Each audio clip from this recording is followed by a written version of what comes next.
சொல்றது போல அது எப்படி அந்த சம்பவம் நிகழ்ந்தது என்பதை சொல்லணும். எல்லாரும் என்னுடைய பயோடேட்டா படிக்கும்போது சொன்னாங்க, கவி ஏஆர் ரஹ்மான் அவர்களுக்கு பாடல்கள் எழுதிருக்கேன் அப்படின்னு சொல்லி. ஒரு திருடனை போல ஏஆர் ரஹ்மான் அவருடைய வீட்டு வாசல் முன்னாடி என்னை போய் அறிமுகப்படுத்திக் கொள்வதற்காக 2003ஆம் ஆண்டு ஒரு நாள் நான் போனேன். அப்படி போகும்போது எனக்கு அது எப்படி திரைத்துறை என்பது என்ன, அதில் எப்படி நுழைவது, யாரை சந்திப்பது என்ற எந்த ஒரு விஷயமும் தெரியாது.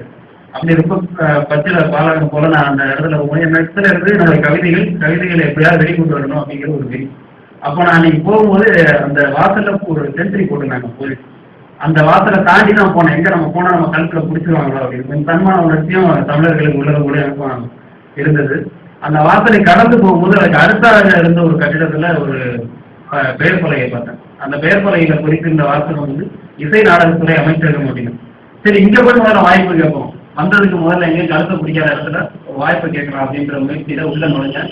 அங்க போன போது அதனுடைய மேலாளர் இல்லை, நீங்க இன்னொரு நாள் சந்திங்கன்னு சொன்னாங்க. அவர் பேரு திரு ஜெயக்குமார். அவரை என்னுடைய உயிர் உள்ள அளவு என்னால் மறக்க முடியாது. அவர் தற்போது மேகாலயால வேலை பார்த்துட்டு இருக்கிறாரு. அவர் அந்த மேலாளராக இருந்தார். அவர் தியேட்டர் ஆர்ட்ஸ்ல எம்ஏ முடிச்சிருந்தாரு.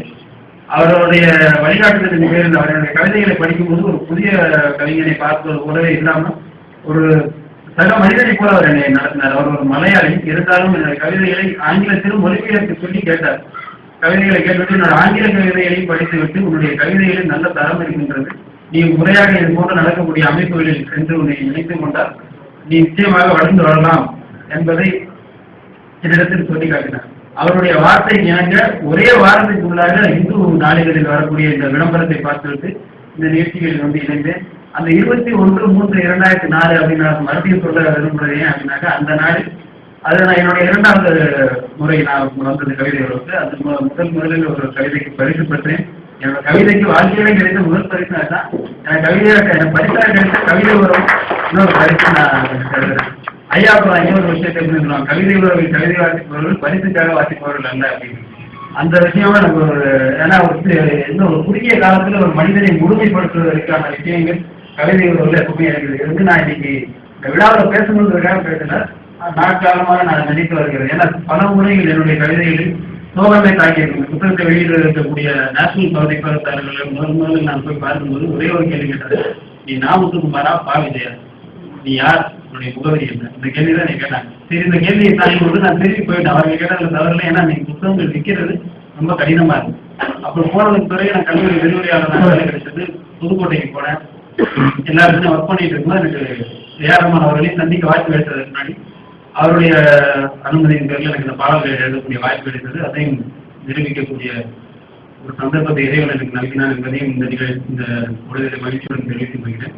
கவிதை உறவை பற்றி இன்னொரு விஷயம் சொல்லணும். குறிப்பாக ஒரே ஒரு வார்த்தையை சொல்லி முடிக்கலாம் அப்படின்னாக்கா, புதுக்கோட்டையில் நான் வேலை பார்க்காத ஒரு கிராமத்தில் தங்கியிருந்தேன். புதுக்கோட்டை பக்கத்தில் திருமயம் அப்படின்ற கிராமத்தில் தங்கியிருந்தேன்.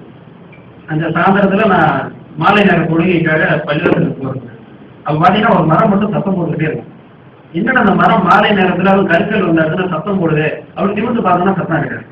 அந்த மரத்தை கடக்கும் போதெல்லாம் ஒவ்வொரு முறையும் நான் போகும்போது வரும்போது அதை நின்று பார்ப்பேன். என்ன அப்படின்னாக்கா, அந்த மரத்தில் நிறைய பறவைகள் இருந்து எப்படி அந்த பறவைகளின் சத்தம் அந்த மரத்தின் சத்தமும் தெரிகிறது. இங்கே இருக்கக்கூடிய கவிஞர்கள் அனைவரின் ஒளி ஏர்வாடி ஐயாவுடைய இந்த வாய்ப்பையும் இந்த நேரத்தையும் எனக்கு நல்கி தந்த இறைவனுக்கு எல்லா புகழையும் சமர்ப்பித்து அமைகிறேன். நன்றி, வணக்கம்.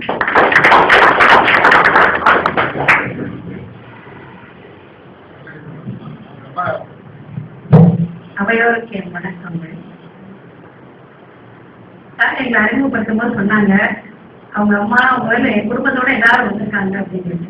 குடும்பம்னாலே ஒரு பள்ளி தெரிஞ்ச ஒரு அமைப்பு, நியூக்ளியர் ஃபேமிலி மாதிரி இல்லை. நம்ம எல்லாருமே ஒரு பள்ளியை படிக்கிற ஒரு பெரிய அமைப்பாக இருக்கணும். கவிதையில உறவு கொண்டு அன்றாடம் கவிதை பிள்ளைகளை நிறைய பெற்று பள்ளி பெறுகிறது. இந்த கவிதை உறவு குடும்பம் பல்லாண்டு வாழ்க்கை என வாழ்கிறேன். நிறைய கவிஞர்களை வழிநடத்தி முகம் காட்டி வழிபடுத்தும் ஏற்கனவே ஏர்வாடி சாரை பற்றி ஏற்கனவே மனுஷன் வந்து ஒரு பாட்டு எழுதியிருக்காரு. ரவீந்திரநாத் சார் எழுதுனது நேஷனல் ஆந்தம் எல்லாருக்குமே தெரியும். மனுஷன் ஏஆர் ரஹ்மானுடைய பாட்டுல தாஜ் ஆந்தம் எழுதியிருக்காரு. அதுல ஆதாம் ஏவாளின் காதல், ராதாகிருஷ்ணனின் காதல், என் காதலும் உன் காதலும் ஒன்றுதான் ராதாகிருஷ்ணன் சாரோட ஏற்கனவே அவர் கவிதை பாட அப்படிப்பட்ட ஒரு சாருக்கு எங்களோட குடும்பத்தோட ஒரு அன்பு பரிசாக இது பண்ணி